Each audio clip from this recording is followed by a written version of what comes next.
On second thought, this is episode 328, brought to you by Hook'em.com. Our good friends at Bud Light, Cedric Golden here with the Duck. Kirk, Bowles, and Duck. We got a pod that's chock full of highs and lows. Let's start with the highs. We've got NFL Combine. Texas guys showed out there. Texas women's basketball rolling. Softball rolling. And then we got men's basketball, stubbed his toe, and David Pierce has problems over at the dish. Major, major problems. Let's start with the NFL Combine. How much did you really watch, Doug? Because I know I watch more of it than you do. I don't watch any of it. I watch the highlights. At the end of the day, I like it to break it down for me. But Mm-hmm. I'm too busy to watch the combine when you don't really have a dog in the hunt. So I just want to catch the You had some highlights. Longhorns in the hunt. Did we ever 11? Have they ever had 11 before? I bet they haven't, have they? I don't think so. I I don't think can't they have. imagine. No. And And those like guys going to get, and they're all going to get drafted, Doug. All of them are going to get drafted. you I promise, believe it. No. even Jordan Whittington. Wow, that's a good one. He didn't work out up there. He's got the hammy, and that probably hurt him. He's going to have to really run fast at the pro timing day. Hopefully, he's running on March 20th. Um, he's going to have to run fast and really blow him away drill wise. He's a football player, but he's got a Yeah. history of injury. He's got a history of injury, and usually guys that get hurt a lot don't always get drafted. So, but he's a good But football player. he's a special team dream. He can play all the special teams. We saw his great play, to force the fumble after the interception. What was that? TCU, Iowa State? Which game was that? Remember the deep pass and he ran all the way back and caused the It was fumble. TCU. I think it was TCU. then Xavier Worthy, recovered the fumble. So all I know is Jay Witt can play for me because he can be a running back, he could be a receiver, he can be a special teams player, and maybe he wouldn't get drafted, But I would be shocked if he's not on an NFL roster next fall. I would be too. The big news coming out of the combine, though, Xavier Worthy ran into the record books. He broke John Ross's record, 7-year record of 4.22 by clocking a 4.21. Just a blur. And it just seemed like it felt like 3 seconds he was running so fast. He was already trending between like as a second round pick, somewhere in the 30s, early to mid second round pick. Um, does he sneak into the first round, you think, Duck, with that run? I don't know. I don't know. He didn't do drills, so I'm not sure about that. They already knew he was fast. Yeah. Yeah, it doesn't hurt, obviously. The guy can fly like he did, but I'm going to bet he does not go in the first round just because. And tell me if you agree or not. This could be the deepest wide receiver class in history. History. They are falling from the sky. They're everywhere. There You are start so with many Mark. of them, and then there are guys that showed up. The Pearsall kid. There are guys that show up and just dazzle the scouts that have made moves. But you're Marvin Harrison, Roma Doomsday, Malik Neighbors, and the list Adonai Ryan Mitchell. Thomas. Yes, yes. Just The go down. list goes Keon on and Coleman. on. Coleman at Florida State. They're everywhere. And I really Matt do think McConkey. this could be one of the best wide receiver classes ever, I think, because they're elite. They're not just a bunch of good receivers. They're elite. And I put A.D. Mitchell in there for scoring 5 touchdowns in 5 playoff games with Georgia and Texas. And I would remind our viewers, who was Texas Quinn you were throwing to at the end of that Sugar Bowl? Was the No A. one. He threw it into the stands. Now, come on. Quit hating. But yeah, if he'd He have drilled lofted it. D If he had Mitchell, drilled it, AD Mitchell would have caught it. I believe that, yeah, man. and I'll go to my grave believing that AD would have. If he had thrown yeah, like a Big Ben type seed to Santonio Holmes like he did against the Cardinals, yeah. something online to give him a chance, I think AD would have came down with that ball. He Well, just I didn't talked drop to passes. I talked to the Washington DB at the Michigan game and asked him, "Were you surprised AD didn't jump? Because he's got some big leaps. You know, had a great vertical at the combine." He said, "I think he thought if he jumps, he's going out of bounds because his momentum was carrying him out of bounds. So, and I think he Just expected got to to get. throw a bet. You got to throw a better pass than that. I know. I don't know if it was just he knows what an athlete he is and know what a leaper he is, but boy, he's gonna remember that play the rest of his life, both Quinn and AD Mitchell. And he had one drop last year and 86 targets. 86. And even though Those are the guys that get drafted in because first they don't round. play Plus, forever. he ran a 4.3. Plus, he runs And 4.3. And he's 6'2", a physical guy. How many passes did he catch thrown behind him or way over his head that, he Mostly all of them. contorted his body. He contorted his body and made, acrobatic catches. So I think And he's you the know, and top I'm half not of the making first this. round. Yeah, I'm not making this an X versus AD Mitchell. This is just No, X. X is obviously the fastest player in the country.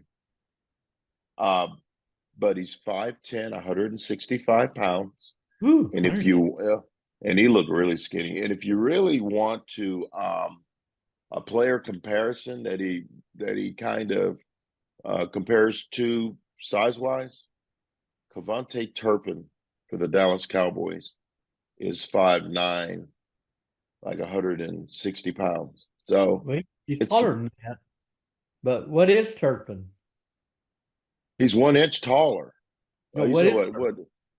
what Turpin's a kick returner. Turpin's a kick returner, A a kick punt returner. returner, which X will be dynamic, and Yeah. I think X is going to be a great punt returner in the league, and I think in the right situation could be a great receiver. I had a one of my Twitter followers. We had a conversation about it. He goes and he wanted to. He said, "I hope he, basically." Is he just going to be a Deshaun Jackson type? And I go, he'll kill. He would kill for Deshaun Jackson's career. Hmm. Deshaun Jackson had 5 seasons of over 1,000 yards Oh yeah. receiving, and to this day he's still one of the 10 most dangerous receivers to ever play the game. He was scary good because he was the ultimate deep threat, and people had to game plan for Deshaun Jackson. He was not a route tree guy, but he was so fast, and he was one of them. And he had 9 punt kickoff returns for a touchdown in his career. He had 4 rushing touchdowns in his career, and he played 11, pretty much 11 full seasons. Deshaun, if X could have that 11,000 yards in his career receiving, I you think guess. X would take that? You think X would take that? Does he remind you of Deshaun Jackson? Because I've never thought about that comparison. He didn't Um, seem like it to me. no, no. I think Deshaun Jackson has more wiggle than X. Hmm. I think X is elusive, and I think X can be in that Hmm. kind of player. He could be a game changer. I mean, speed kills, Duck. The question is, can he catch the football? And Hmm. we find out way late that he had a broken hand for the last part of the 2022 season, and he cut his drop rate in half his last season, which is encouraging.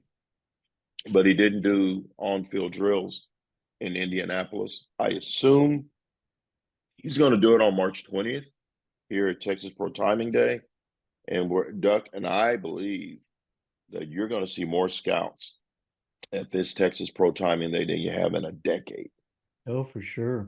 For because sure. they've got talent. They've to Tavondre Sweat looking big and burly, but he ran a 5.2 at 365 pounds. That's amazing that someone that big can run that fast. But you wonder about that weight. I mean, 365 is getting up there. Did you see him, Doug? I don't know if you saw him in the drills. That dude can move. That dude Mhm. can move. He is very, very he's got the moves. He can move. But he's 365. And is that gonna be a problem? Do you think they want him closer to 350? Probably at 6'3", 6'4". I would think they'd want him at 350. Um, I see him trending late first, early second. Most of these draft mocks have Byron Murphy the second, top 20 pick, Duck. What a great what that would be great for that kid after basically being like the second guy they mentioned because Tavondre won the Outland. But Murphy, I think, is getting of all the Texas players, Byron Murphy the second is getting the most love as far as who's going to go first. Well, you had a mouthful there. Lance Zierlein, the NFL draft analyst, told me that NFL teams are worried about Sweat's size at 366 and worried that it could go even higher.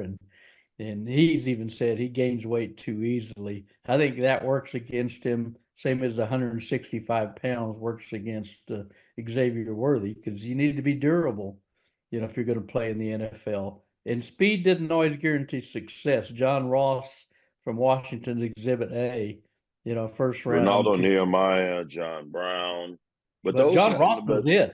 He was the flyer. John Ross was a football player. These other guys like Nehemiah was a track guy. Mhm. Ron Brown was a track guy. Um, Well, Devin I think Duvernay, he had a Duvernay's a great football. He's a he had a football great player two though. years here, but he hasn't translated into huge success with the Baltimore Ravens yet. He's a So, Pro Bowl returner, but he's not a Pro Bowl receiver right, yet. right, and that may be what Worthy is. Might be a Pro Bowl returner. So I I don't think he know. has an upside as a receiver, Duck. I do. Oh, I for worry sure. about him getting off the line of scrimmage against cornerbacks who are now Yeah, 6'2", 210 pounds. There's some big corners out there, and even the guys that are 5'10", 5'11" are still bulky guys, strong guys. And are they gonna get up in his mug and try to keep him on the line of scrimmage, or are they going to give him that respect? Because if he gets by him, he's gone. yeah. He's He's not the most gone. There's physical receiver, but he is tough. He's very tough because he took some ungodly hits the last fall. So no, I think he's got a great future as a receiver too. But we all know it's about more than speed. You mentioned Byron Murphy, who's Lance Zierlein again thinks he's the number one D line prospect in the whole draft, and they like him as a pass rusher, a penetrator, while Tavondre is more of a run stopper, and disruptor. probably not a three down player like Byron Murphy can be. So that increases Byron Murphy's, value as well. So I think he led the team in pass pressures, over Tavondre Sweat, but Tavondre was like a brick wall. You couldn't move him, you couldn't run him. So yeah, I think any team would be glad to have both of them. Oh, Jonathan Brooks. How about him? The number one running back, Mel Kiper says. So, and we loved him here. But tearing his ACL against TCU and all everything I'm hearing is they expect him to play, be ready for the season in September. So he was so impressive, and he kind of made sure there wasn't a big drop off after Bijan Robinson left. So I was just blown away by how good a year Brooks had, and hope it continues for him. I was surprised that he ranked that high as number one because he's coming off of such a brutal injury. But the tape doesn't lie. He's got moves. And He's he's got faster skills. than you think, and he's faster than you think he is. And I hope he brings that speed back. And one thing, general rule of thumb about ACLs is I think you see the real player 2 years after that surgery. So No he'll play question. as a rookie, but I bet his sophomore year in the pros he'll Oh, be definitely. way better. He'll be No way doubt. better. Hopefully he gets in a situation where he's with a good veteran running back where he doesn't have to shoulder the load as much. He didn't The catch team his that pass. yeah, and when you He- say that, the team that gets him, hopefully, is a team that likes to throw to the running backs. I don't think the Los Angeles Chargers are going to bring out Austin Eckler back. And I think that would be an ideal situation for Jonathan Brooks. Be He's a perfect. pass catcher. Um, it's a wide open offense, and they do like to run the football. So um, they finally fired that idiot Brandon Staley coach. Horrible. Finally fired him. We'll see. We know that Harbaugh loves to run the football. I mean, we saw Mhm. that with Corum and Edwards this past season. I know Yeah. that Justin Herbert is a big time thrower of the ball, but Harbaugh's old school. He likes to Yeah. run to set up the pass, and so I would love to see Jonathan Brooks play for the Chargers. I think that's ideal for him. Yeah, it would be great. And I'd love to see one of these wide receivers show up with the Kansas City Chiefs and catching passes from Patrick Mahomes, for the next 8 years. I think that'd be really cool to see. Well, that's my pick. That's my projection. Mine too. 80 Mitchell to the Chiefs just makes Yeah, all the sense. It makes perfect. all the sense. Hey, let me ask you, one guy I didn't hear anything about was JT Sanders, the Texas tight end. How did he do? I didn't get to see him either. Didn't get to watch on tight end day, but I did see the rankings afterwards, and he's still running number two to Brock Bowers in the tight end Oh, rankings. great So athlete. yeah, he's one of. I mean, people talk about Travis Kelsey. He kind of reminds me of Kelsey. He's got some wiggle. He Hmm. can catch the football. He can outrun linebackers. Um, I think he's got a chance to do some great things as a not he blocks a little bit, Duck, but they're not going to ask him to block a lot up there. They're going to ask him to catch the ball. So I'm Well, looking up his. you look Oh, at go ahead. what Sam Laporta did for Detroit Lions as a rookie. Takes them to the brink of the Super Bowl, and JT Sanders, could be that kind of guy. It's like tight end. There's been like a golden era for tight ends now. You see him all over the league. I'd love to see him show up in Green Bay, catching passes from Jordan Love. I think, but there seems like to be a much better market for tight ends now than there may have been 5 years ago. Okay, I'm looked up JT Sanders stats from the combine. His Yeah. overall grade for tight ends, Brock Bowers had a 6.75 grade, and Hmm. he was second at 6.38, which is really good. So Yeah. He's a great. I'm looking. Yeah, your friend Zerline says his strengths are his size and strength to play through route traffic. He can make leaping catches. He can outrun linebackers across the middle or up the seam. Weaknesses will need to get much stronger for blocking, inconsistent aggression, taking on bigger opponents, and he allows defenders to play through his base block. So Yeah, he's um, not a great blocker, as you said. He's not. no, and they're not going to ask him. They're not going to ask him to block much. He ran a 4.69 duck in the 40. Yeah, That will work. that's That plenty will work. fast enough at that position, no question. But Oh yeah. like you say, it's going to be a busy pro day. The draft's going to be fun to watch. Let's move on to basketball because you were there in Oh, do Waco. we have to, Duck? Do we have to? Yeah, you were there. You were there, saw the carnage. It was all set up. They get off to this 13-3 lead, hit their first five shots. Tyrese They couldn't Hunter miss. hitting threes.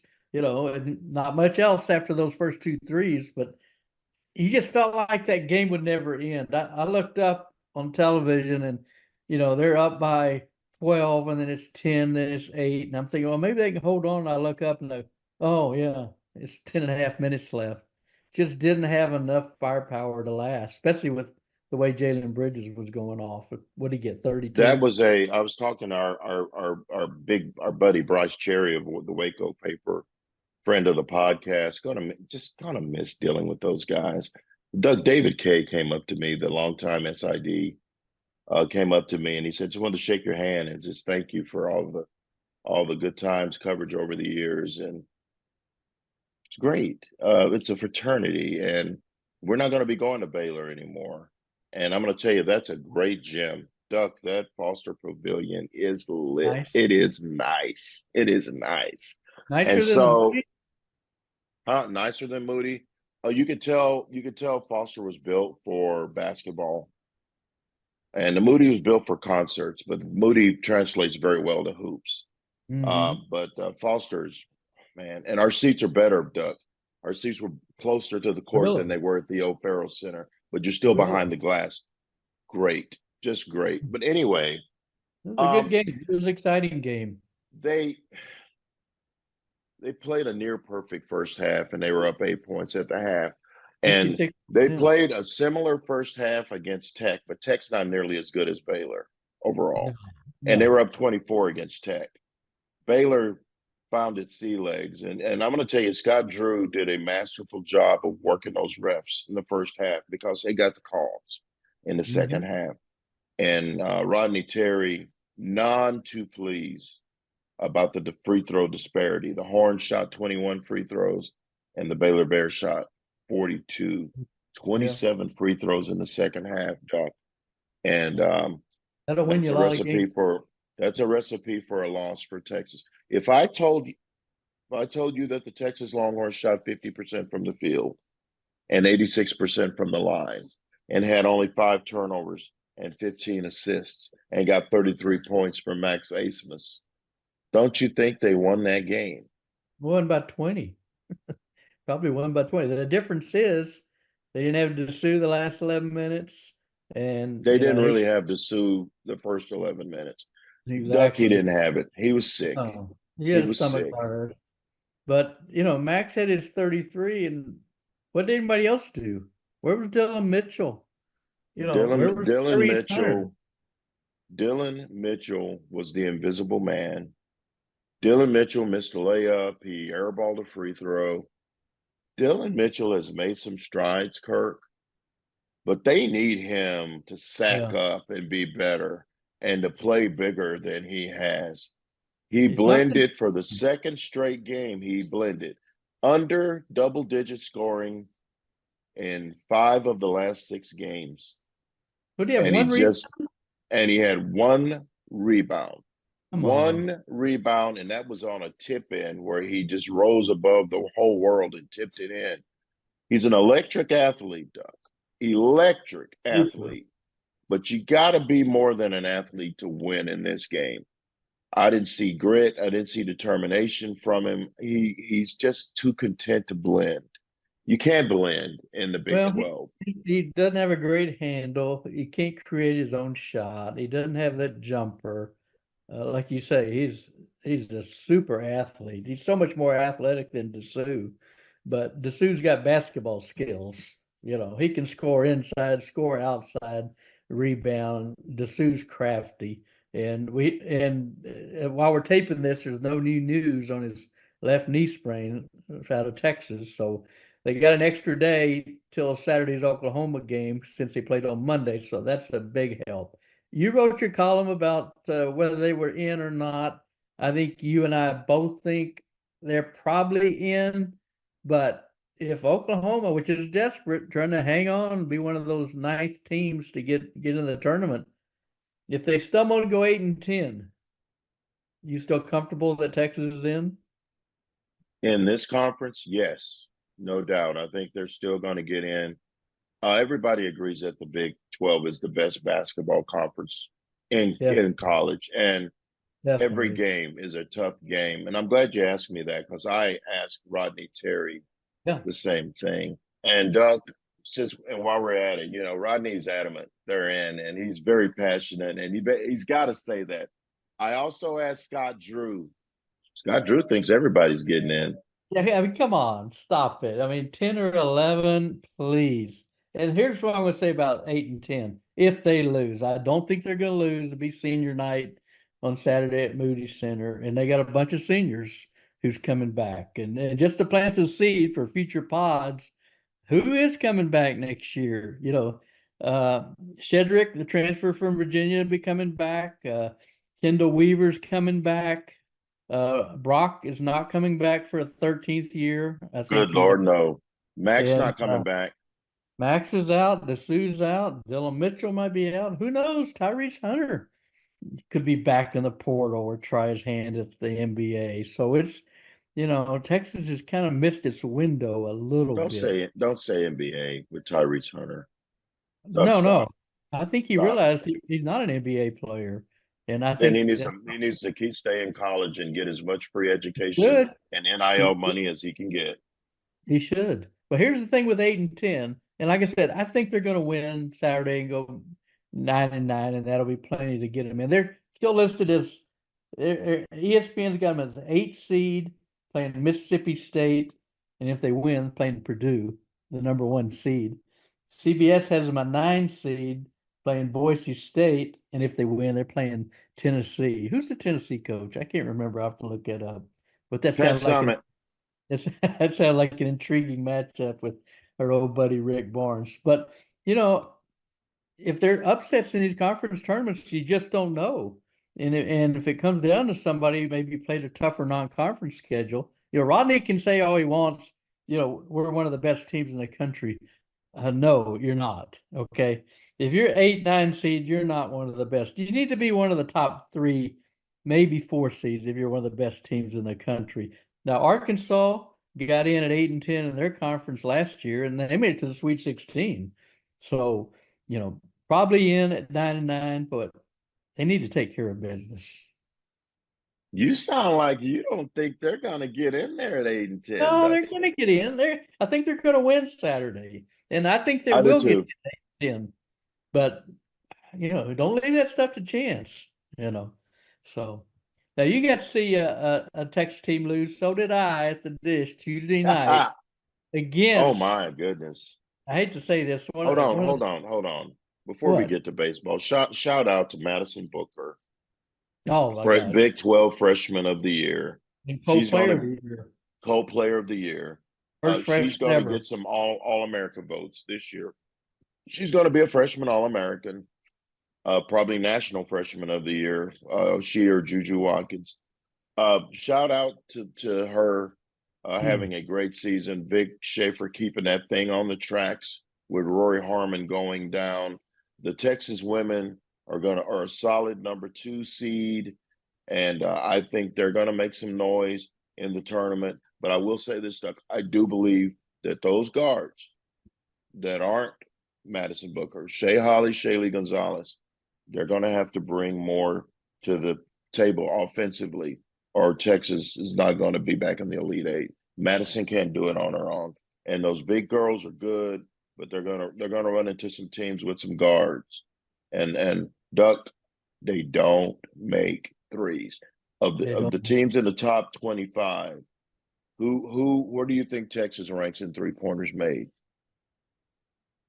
Probably last. I think They're, they were like they're 326 in the last. country a week They're ago. last. They're Yeah. last. Well, they They're were. What did last. they against OU? Was it like 2 threes? Well, Yeah, they OU was don't do. sitting on They're a three. mid-range. They're a mid-range shooting team, and they dump it off. They're an old Mid-range school basketball team, and I love watching old school hoops. But they're going to run into to a team and that's going to make some threes. They're going to need Shea Lee and Shea Holly to make some threes. Madison will make a couple, but they're going to need those other guards to knock down a couple threes if they're gonna make some real noise. So let's get to the baseball. Horrible, Yes. horrible. Do we Well, the really need loss. to talk about baseball, Duck? Yeah, Or do yeah. we And still have baseball in Austin? Do we still have that? such a hater. Oh They my gave God. up 40 runs in 4 games. That's Uh, unheard. When is the last time they gave up 40 runs in 4 games, Doug? no, they got a 4-game losing streak. First time in 5 years they've lost 4 in a row. And losing to elite teams. 3 of them are in the SEC, which doesn't bode well right now. With Texas fit to join the SEC in July. So they got to get this pitching sorted out, especially in the bullpen. They got a lot of iffy arms there. David Shaw throwing too many hittable pitches. You got some guys throwing like 85 out of the bullpen. That ain't gonna get it done at this level. And Tanner Witt pitched a little better. Went 3+ innings. Struck out some guys. Looked a little better, but he's not there yet. Still has command I problems. liked what I saw of Tanner Witt. Oh, he showed He good threw a signs. ball by some guys. He's figuring some things out. LeBaron still throws too many pitches. Too He's many. got he's always working from behind in the count. He's got to figure out how to get ahead. We need more 0-1 from LBJ. He can get to Yeah. 0-1, 1-1, and then he can just overpower guys.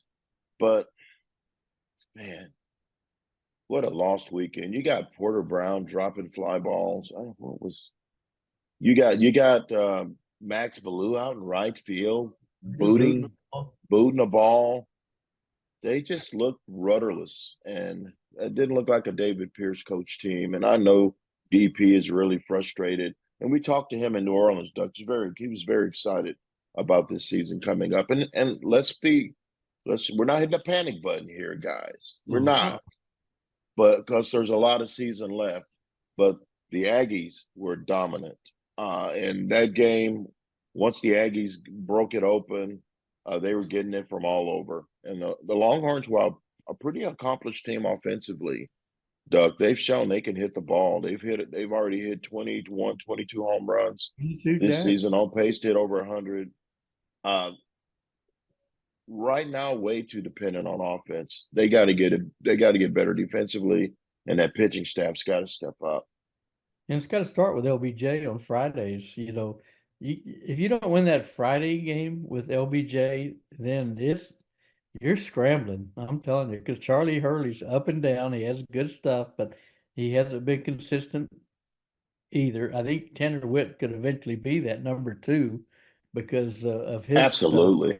and they need him to. But yeah, they got to get the bullpen sorted out, and they got to get LBJ going deeper in the games. They need to get 7 innings out of him. And like you said, the offense has been pretty darn good. It was great in Houston. They didn't lose because of the offense, but they didn't have any clutch hitting. Last night they were 0 for 7 with runners in scoring position against A&M. Got overpowered at times, hit some balls hard, but they look like a team playing without confidence. And that's can ebb and flow with any team, football, basketball, baseball, whatever. And right now their confidence is low, and so they're going to need LBJ to go into Lubbock on Friday and set the tone for that series if David Pierce is going to turn this thing around. I think DP can turn it around. I think it's a player driven. It's got to be player driven and not coach driven. I think they have a lot of talent on this team. They're only 12 games in, Doc. They're 7-5. Yes, But quarter of the season. you would have loved to have seen them beat the Aggies and stop that bleeding going into Yeah, conference. And now they're going in with a lot more question marks than answers. yeah. A&M and LSU looks like teams that can win it all. They really can. LSU could definitely repeat. So there's no shame in losing to those. I mean, they lost 6-3 to LSU in Houston, but struck out 20 times, and they did not look good against A&M, which could be a national champion type team. They got power up and down the lineup, deep pitching, really good team Jim Schlossnagle has. But it's Texas baseball. I don't think anybody should doubt them because they've been in this situation before. What about that crowd? 8,060 Whew, people. it's Dish. packed. The CDC going to have to add some seats to get up to those SEC numbers, Duck. Oh, I think he will. I think they'll expand down the left field line before too long, and I can see that getting up to 12 to 14,000. I think when they start playing with the big boys. I love it. It's a dish. I still want them to get some grass at that dish, too. And we do. I do. I do. I do. Well, man, big podcast this week. We were all over the combine, all over Texas hoops, men and women, Texas baseball struggle. Um, I think we've come to an end, and we're That's it. coming back. All if God willing, we will be back here next week with more hijinks, more on second thought. Thank you for watching. Thank you for listening. That'll do it for episode 328 of On Second Thought. He's Kirk Bowles, and you're not. We'll see you next time. See you, everybody.